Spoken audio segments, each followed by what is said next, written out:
दोस्तों, जानते हैं राहुल गांधी के लगाए इल्जाम सच साबित हुए हैं और भाजपा के एक पूर्व विधायक फंस गए हैं। वोट चोरी पर राहुल गांधी ने जो आरोप लगाए थे, ज्ञानेश कुमार और पूरा चुनाव आयोग उन आरोपों को फर्जी बताता रहा। लेकिन दोस्तों, एसआईटी की जांच से पता चला है कि राहुल गांधी के आरोप 100% सही हैं।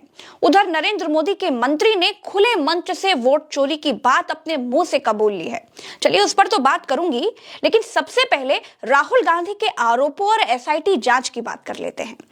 दरअसल दोस्तों, कर्नाटका चुनाव में कॉल सेंटर और सॉफ्टवेयर के जरिए वोटर लिस्ट से नाम हटाने के राहुल गांधी के आरोपों पर एसआईटी जांच ने मुहर लगा दी है। 22,000 पन्नों की चार्जशीट में वोट चोरी की पूरी साजिश और मास्टरमाइंड के नाम सामने आ गए हैं। दरअसल राहुल गांधी ने दावा किया था कि कर्नाटका चुनाव में कॉल सेंटर और सॉफ्टवेयर की मदद से 6,000 से ज्यादा वोट चोरी हुए, वोटर्स के नाम डिलीट किए गए। इसके बाद कर्नाटका की सरकार ने एक एसआईटी बनाई थी। अब दोस्तों, उस एसआईटी ने अपनी रिपोर्ट सौंप दी है।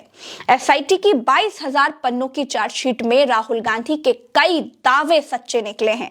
दोस्तों, रिपोर्ट में यह भी खुलासा हुआ है कि महादेवपुरा से 5,994 वोटर्स के नाम ऑनलाइन वोटर लिस्ट से डिलीट किए गए थे। इस वोट चोरी के मास्टरमाइंड थे भारतीय जनता पार्टी के विधायक सुभाष गुट्टेदार, उनके बेटे हर्षानंद गुट्टेदार और उनके पीए टिपेरुद्र। दरअसल ये गैंग पूरी प्लानिंग के साथ काम करता था। सुभाष गुट्टेदार कलाबुर्गी जिले के आलन सीट से 4 बार के विधायक रहे हैं। 2023 के चुनाव में 10,000 वोटों से ये हार गए थे। वोट चोरी के इस काम को अकरम पाशा, असलम पाशा और मोहम्मद अशफाक अंजाम देते थे। ये गैंग आधार लिंक्ड मोबाइल नंबरों में हेरफेर करके फॉर्म 7 भरते थे। उन्होंने ओटीपी बाईपास करने की तकनीक भी इस्तेमाल किया, जिससे वोटर्स को अपने नाम डिलीट हो जाने की भनक तक नहीं लगी। दोस्तों, जांच में बंगाल के बापी आद्या का नाम भी आया, जो ओटीपी बाजार नाम की वेबसाइट चलाता था। यह वेबसाइट ओटीपी बाईपास की सुविधा देती थी। पाशा गैंग को हर वोट डिलीट करने के लिए 80 रुपए दिए गए थे, जिसके लिए कुल 4.8 लाख रुपए का पेमेंट हुआ था, यानी समझ लीजिए 5 लाख के करीब का पेमेंट। एसआईटी ने यह रिपोर्ट कलबुर्गी की सिटी एसीएमएम कोर्ट में सौंप दी है और कुल 7 लोगों के खिलाफ चार्जशीट फाइल कर दी है। इसमें से बीजेपी नेता सुभाष गुट्टेदार और हर्षानंद गुट्टेदार अग्रिम जमानत ले चुके हैं। ओटीपी बाजार चलाने वाले बापी आद्या को गिरफ्तारी के बाद जमानत मिल चुकी है। चार्जशीट में 200 से ज्यादा गवाहों के बयान, call records, bank transaction, OTP logs और फॉर्म 7 जैसे डिजिटल सबूत शामिल है। लेकिन ये दोस्तों, ये वोट चोरी का सिर्फ एक सबूत नहीं है। सबसे बड़ा सबूत तो नरेंद्र मोदी सरकार के मंत्री जीतन राम मांझी खुद हैं। उन्होंने खुद दिया है सबूत। दरअसल मांझी गया जिले की बाराचट्टी विधानसभा के कार्यक्रम में शामिल हुए थे। तारीख थी 14 दिसंबर। बाराचट्टी से मांझी की जो समधन है ज्योति मांझी, वो चुनाव जीती हैं और उन्हीं के स्वागत के लिए समारोह था। मांझी ने यहां पर एक ऐसा खुलासा कर दिया जिसने हर तरफ हड़कंप मचा दिया है। मांझी ने दावा किया कि 2020 में उन्होंने डीएम से बात करके नतीजा बदलवा दिया था।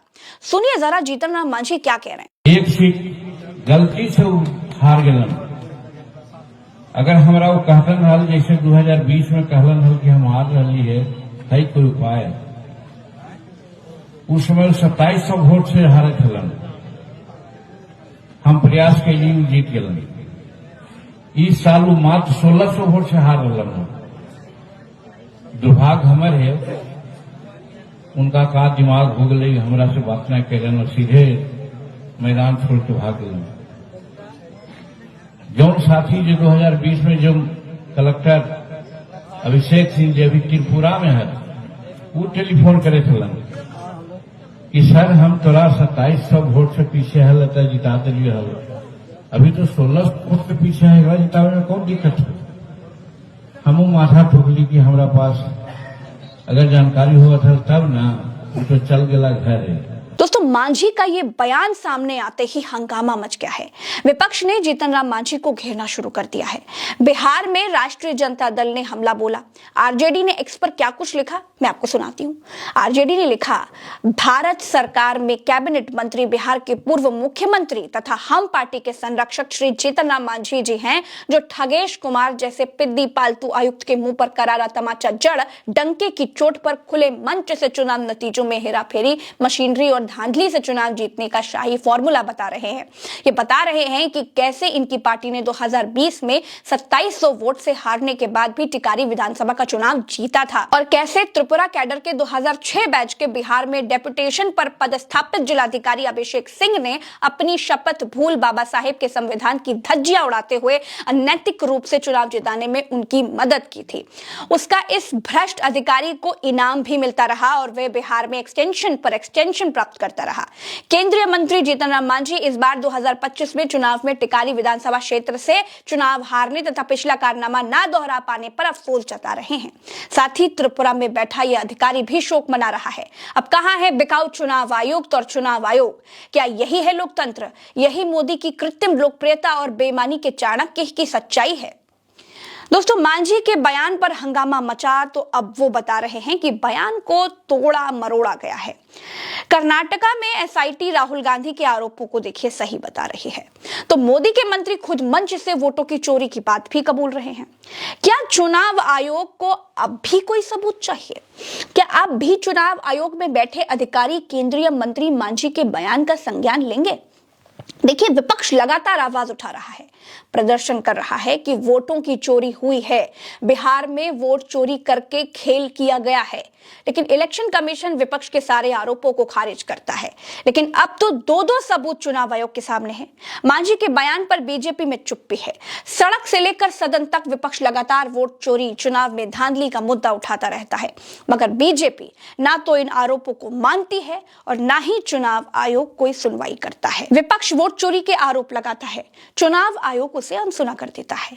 लेकिन कर्नाटका में एसआईटी की रिपोर्ट और बिहार में मांझी के बयान ने एक बार फिर से यह साबित कर दिया है दोस्तों कि भैया कोई ना कोई तो गड़बड़ है। कुछ तो है जिसकी पर्देदारी है, कुछ तो बड़ा है जो छिपाया जा रहा है और वो शायद ऐसे ही धीरे धीरे सामने भी आ जाएगा जैसे आज आया।